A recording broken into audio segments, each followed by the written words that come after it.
Hello and welcome to Rails Run as we preview the race that stops the nation, the 2012 Emirates Melbourne Cup.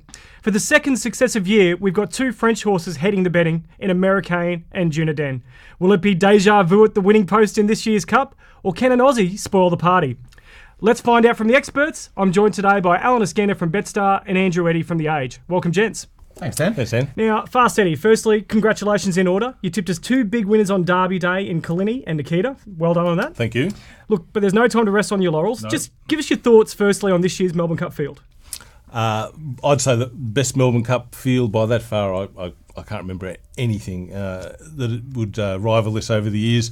You look at the top weights, Dunedin, Americain, two best stayers in the world, and horses, right down to Galileo's Choice and Man Athos at 54, 53 and a half.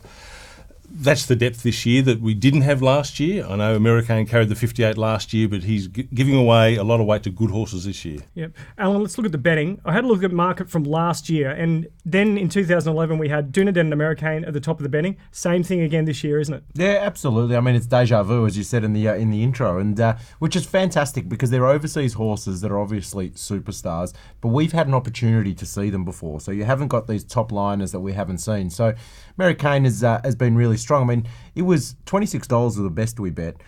It was $11 before Ollie was mentioned, and then Ollie's jumps on board and it's into a $5 favourite. So, and Dunedin, I mean, its run in the Caulfield Cup was sensational. $7 chance, and we go out from there. But a really, really even Melbourne Cup, and as Andrew said, I think it's one of the great Melbourne Cup fields we've assembled. And this whole argument about the foreign horses and all the rest of it, hopefully that puts it to bed once and for all. Hopefully we sit there and say we've got a cracking Melbourne Cup, and who cares where they're coming from around the globe. We've got the best 2-milers in the world racing around at Flemington on Tuesday. It's now time to get some tips. Firstly, Alan, for those chasing some value, what's your best roughie in the race? So my Quest for Peace is going to be the best roughie for the race. I'm also tipping it second, but my Quest for Peace is the best roughie. I think that at $21 represents really good value. Andrew, regular watchers of Rails Run would know you're not shy to tip a winner at a big price. What is your roughie in the Melbourne Cup this year? My roughie is Cavalryman, the Godolphin horse. I just think he's flown under the radar. Any other year, he'd probably, maybe not half the odds, but what have you got him there? $51. $51. Oh, I love that. He would be half the odds.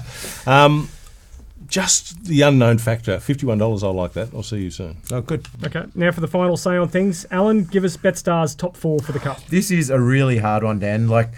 Normally I wouldn't tip in a race like this because they're so even, but we have to. So I'm going to go with Americain. I think that Damien Oliver makes an enormous difference on the back of this horse. It is a superstar horse. Its run in the Caulfield Cup was fantastic when it wasn't primed for the race, so it'll only get better as a consequence of this. So I'm tipping it on top. My Quest for Peace, I'm tipping second. Quick little interesting story. The horse is actually called Quest for Peace, but there's actually another horse in Australia registered as Quest for Peace, so they had to change the name whilst racing in Australia to My Quest for Peace. My lucky day, I'm tipping for third.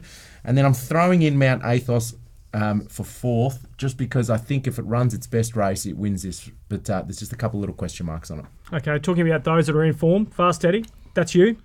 What's your top 4? Let's hope so. I've gone value on top here. I keep coming back to Moraine. I just loved him last year. He was a late withdrawal. Things went wrong. I'm sure he's a better horse this year. He's been given a very strange preparation, but he comes into the race fresh. He will stay all day. He's an on-pacer.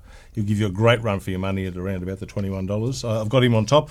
Kalini, I've got to follow up on him. A lightweight, 51, coming out of that race like Shocking did, My Lucky Day did in the last couple of years.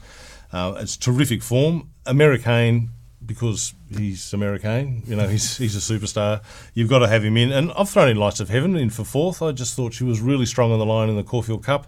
Again, value again there with her. But again, if you're going to have a trifecta, I'd be throwing in Dunedin. Okay. And for the record, I did tip Dunedin last year, but this year I just think the 59 kilos is going to be too much for the champ. I'm going to stick with Red Cadeau. Look, he meets the top 2 so much better at the weights, and if Michael Rodd can navigate a good path for Red Cadeau on the straight, I think he'll be right there to win from Americain for all the reasons you mentioned. Green Moon I'll throw in for third. I'm going to forgive his Cox Plate run, and we'll throw in Winchester for fourth, who's also my roughie of the race. That's all we've got time for on Rails Run this week. We look forward to seeing you out at Flemington and hope you back a winner. We'll be back later in the week with our preview to Oaks Day. Until then, good punting.